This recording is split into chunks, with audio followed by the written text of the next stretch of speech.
5 horas da manhã meu celular despertou, como de costume, de praxe, peguei, levantei, saúde bucal, minha esposa, ela passou um cafezinho coado, tomamos um café preto, 5h30, 5h35, nós saímos de casa, peguei ela de moto, ela trabalhava aqui em frente ao Barbosa, ela desceu da moto no Barbosa, e eu liguei o aplicativo de Ubermoto, estava já fazendo Ubermoto há uns 3 anos, e peguei um passageiro aqui na Rua Araras, no Califórnia, do lado da Antenas, e levei lá em Carapicuíba, no Jardim Donato. Quando o rapaz desceu da moto, tocou uma corrida para pegar uma tal de Jaqueline, no Donato mesmo, e trazer em Alphaville. Eu me lembro que eu virei a rua à direita de novo, quando eu virei à esquerda, 6h05 da manhã, o Renault Sandero descia na mão dele, e eu vinha com a minha moto, eu dava uns 20 por hora. Os irmãos aqui que dirigem sabem o que eu vou dizer. O carro começou a descer normal, ele vinha sem fazer zigue-zague, sem nenhum sinal de que estava embriagado, alcoolizado, nada.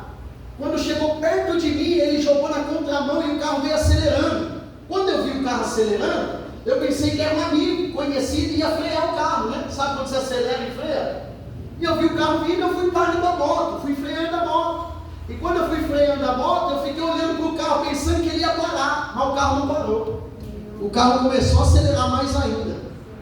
E aí quando eu fui me dar conta que o carro não parou, não tinha como ir para lugar nenhum. Eu estava com a moto parada, na minha mão, do lado da guia, e o carro pegou de frente. A moto entrou no motor do carro e eu voei daqui do púlpito, eu voei na porta de vidro da igreja. Dei uns 3 mortal e caí. Quando eu caí, eu abri o olho, tirei a presilha do capacete, segurança, né? Tirei a presilha, arranquei o capacete, encolhi a perna direita para levantar. A minha cintura, como vocês viram em foto e vídeo, da cintura para baixo estava na calçada e da cintura para cima eu estava no meio fio no asfalto. Quando eu fui puxar a perna direita para levantar, eu puxei a perna esquerda, mas o meu pé já estava amputado ali. Tinha quebrado a tíbia e a fíbula e o pé estava decepado na hora. Quando eu olhei o pé decepado, eu tentei fazer todos os movimentos, mas o pé não respondia para nenhum lugar. Eu puxei o osso. Quando eu puxei, aí descolou tudo. Aí eu falei, agora pronto, Jesus, perdi a perna. Aí puxei o cabelo e falei assim, meu Deus do céu, eu acabei de acordar, Senhor. 5 da manhã, tem 4 filhos para criar. E um monte de dívida para pagar. E agora o que vai ser? E aí eu deitei no asfalto, e o carro estava lá embaixo. Como eu voei para cima, o bêbado saiu do carro, chegou perto de mim e falou assim, por que você fez isso? Você vai ter que pagar o carro agora. O carro não é meu, o carro é emprestado. Quando ele abriu a boca, saiu o hálito de álcool, de cachaça. Aí eu dei um grito e falei assim, sai de perto de mim, meu, você está muito louco. Olha o jeito que você está bêbado. Olha o seu bafo. Irmão, você está todo errado. Que pagar o quê? Olha o que você fez comigo, você arrancou minha perna. Eu deitado e batendo boca com o porque o homem me ameaçar ainda. Falei, você está vindo do rolê, da balada. Eu estou indo trabalhar, eu tenho 4 filhos, eu acordei 5 da manhã e você está vindo da balada, é segunda-feira, 6 horas da manhã. Eu falei, olha aí o que você fez. Quando ele viu o meu pé separado da perna, aí ele começou a ter remorso. Só que nessa hora, na minha coxa, eu senti uma ardência. Quando eu puxei a calça rasgada, um corte de 28 pontos que eu tomei na minha coxa. Faltou um dedo para quebrar o fêmur, mas graças a Deus que não quebrou. Mas quando eu abri a calça, que eu vi aquele buraco, aí eu desesperei, eu falei, meu Deus, vou perder a perna aqui em cima, porque o pé já tinha ido. Só que o problema não foi esse. O problema se tratou do resgate. O acidente foi 6 horas da manhã.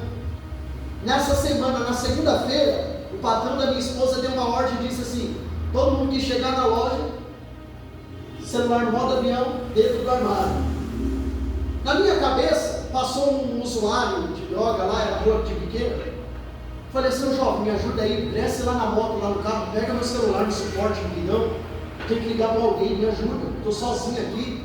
Aí ele foi lá, achou meu celular, eu liguei para minha esposa, ela não atendeu, chamada de vídeo. E eu falei, meu Deus do céu, e o celular está no armário. Começou hoje essa lei lá, e ela não vai ver. E eu falei, irmão, tenho mais de 1.200 contatos no WhatsApp. Mas na minha cabeça só veio da minha mulher, e não deu certo, como não deu certo dela, para mim acabou. Não tinha mais para que eu ligar. Eu vou ligar para quem agora? Não adianta. Segunda-feira, 6 horas da manhã. Só que isso já é 6h30. 6h30 ela retornou. Olha para você ver o que Deus já fez. pegou a lei do patrão dela. Ela foi lá, pegou o celular no armário, foi dar uma bisoiada no banheiro e viu uma chamada perdida e me ligou. Quando ela me ligou, eu atendi, o celular na minha mão. Quando eu atendi, chamada de vídeo, eu só filmei a perna amputada e falei: vem pra cá agora. Um rapaz bêbado arrancou minha perna e eu estou sozinho aqui no chão, bem, eu não sei o que vai acontecer. Ela se desesperou, falou: manda a localização em tempo real, vou pegar um Uber. Pegou um Uber carro aqui no Barbosa, 6h30. Quando foi 6h40, eu tenho 17 anos de motoboy. Já fui muito acidentado e livrado em muitos acidentes. Trabalhei 1 ano e 2 meses aqui no SAMEB como funcionário público, no pronto-socorro de Barueri. Tenho conhecimento na linha de enfermagem e medicina. Em todos os meus acidentes eu sempre estive sóbrio, consciente e sabia o que ia acontecer. Mas nesse acidente eu tive medo. Eu olhei para o céu. Me perdoe se eu chorar, eu sempre vou chorar, eu não aprendi a lidar com isso ainda. E se você quiser chorar comigo, fica à vontade também. Eu lembro que eu olhei para o céu, pastor Anderson, e estava bonito, o dia ensolarado, dia 19 de janeiro desse ano. O céu bem azulzinho. E eu olhei para o céu e disse assim: Senhor, não vai dar mais tempo. Eu já roubei, eu já trafiquei, eu já matei, eu já me prostituí, eu fui macumbeiro, já pintei e mordei o 7. Mas o Senhor já me perdoou por tudo isso.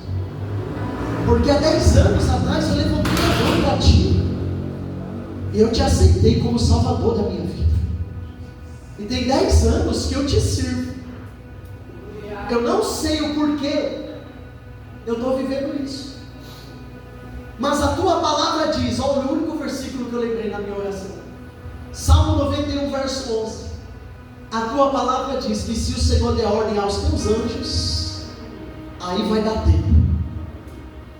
Então o Senhor vê aí o que vai fazer comigo, mas eu sei que eu tenho te servido, Senhor. Eu não sei o porquê aconteceu, eu estou todo certo, o rapaz está todo errado, mas já aconteceu. Se o Senhor quiser me salvar, o Senhor envia os teus anjos. Mas se o Senhor quiser me recolher, me leva para o céu. Fiz essa oração. Passou mais uns 20 minutos, minha esposa chegou. E quando eu estava orando, deitado, um monte de morador saiu e ficava todo mundo assim, eu ouvia vozes deles assim, ó: nossa, ele é pastor, ele é crente, ele está orando. Eu orava em voz alta, do jeito que eu estou dando testemunho. E quando eu orei, eu fiquei ali agonizando, um pouco de dor, com queimação. E a hemorragia estava muito intensa, a perda de sangue. Nada da minha esposa chegar, nada de ninguém chegar. Sabe que já era 6h45 da manhã, a Maria chegou no local. Quando a Maria chegou no local, 10 para 7, ela sentou do meu lado direito, esquerdo, pegou nesse meu braço, ficou segurando no colo dela. E eu olhei para minha esposa e disse assim: bem, não vai dar mais tempo. Eu estou ficando muito fraco. E eu quero te pedir perdão se eu não fui um bom marido. Você me perdoa? Se não der tempo eu vou ir para o céu, você sabe, né, e tal.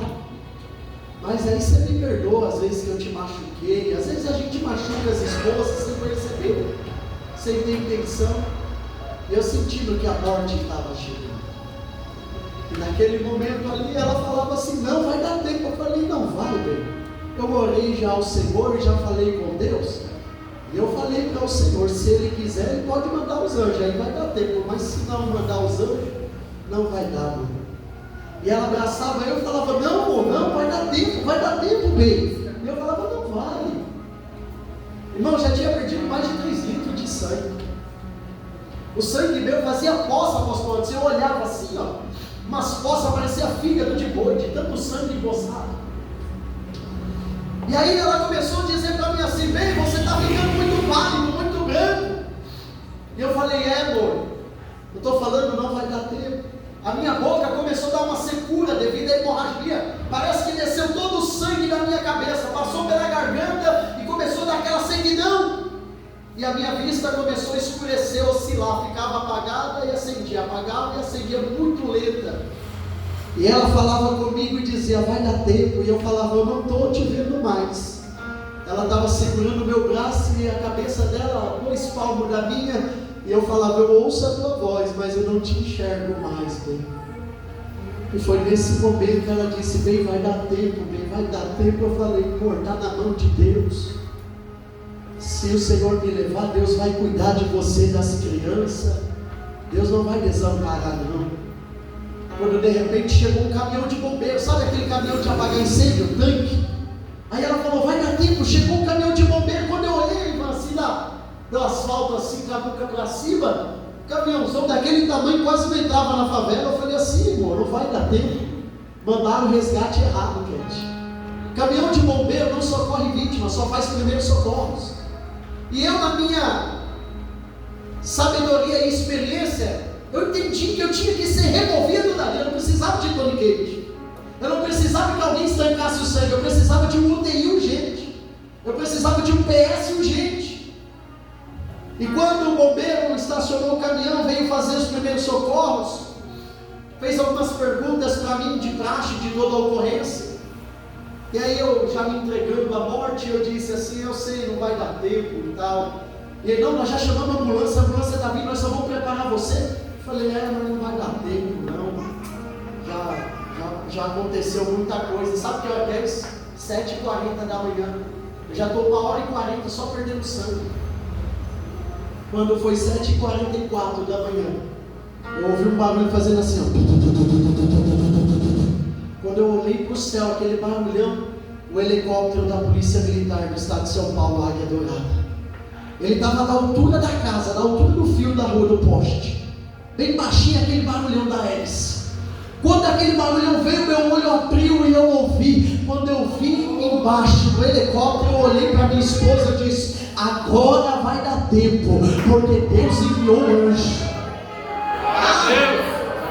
Naquela hora que eu vi aquele helicóptero, mano, mas meu Deus do céu, o sangue que estava perdendo estava voltando. Que eu falei: agora vai dar tempo. Deus respondeu a minha oração. Glória a Deus. O helicóptero queria pousar, mas não tinha onde pousar. Chegou a polícia. Quando a polícia chegou com a ambulância do SAMU e do resgate, o bêbado que me atropelou ainda estava no local, mas quando ele viu a viatura da PM, ele abandonou o carro e saiu a pé dos becos da viela. Fugiu. Aí o bombeiro ainda falou: o rapaz correu. Eu falei: não tem problema não, hoje em dia nós achamos todo mundo. Se a gente se enterrar, nós achamos aí, não tem problema não. O problema é eu agora, eu tenho família. Na hora que o policial chegou, ele chegou no bombeiro e disse assim: bom dia, quem solicitou o água? Aleluia. O bombeiro falou assim: não fomos nós. Glória a Deus. O policial foi na viatura, pegou o rádio e falou assim: ó, QAP base, QAP cupom. Quem solicitou o Águia Dourada na ocorrência? A delegacia da Avenida Inocêncio Seráfico da cidade de Carapicuíba disse: ninguém aqui solicitou e nós não sabemos quem chamou.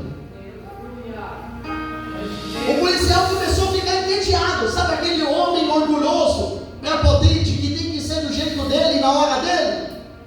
Pegou minha esposa e falou: não, seu marido vai ficar bem, é só uma fraturinha de nada. Colocou ela na viatura e foi do bairro do Donato até o pronto-socorro do Donato com a minha esposa na viatura, dizendo: nós vamos lá para o Donato. Ele foi para o sanatorinho, uma fraturinha só exposta. Ele não sabia o grau que estava. Minha esposa disse que do Donato até o pronto-socorro, ele e a policial que estava do lado dele, foi do Donato até o pronto-socorro, QAP cupom, QAP delegacia, quem solicitou o Águia. O que o policial quer saber é quem chamou o helicóptero. Aleluia. Como funciona? Procedimento de ocorrência. Ele tinha que chegar, o policial ia analisar o caso e ele ia julgar se era caso de águia ou não. E quando é caso de águia, a polícia que está na ocorrência, a viatura, o soldado, o capitão, o sargento que for, ele tem que chamar a delegacia no rádio e falar assim: ó, o caso é grave e solicita o águia. Só quem chama o águia é a delegacia. Mas nem a delegacia sabe dizer quem chamou o águia.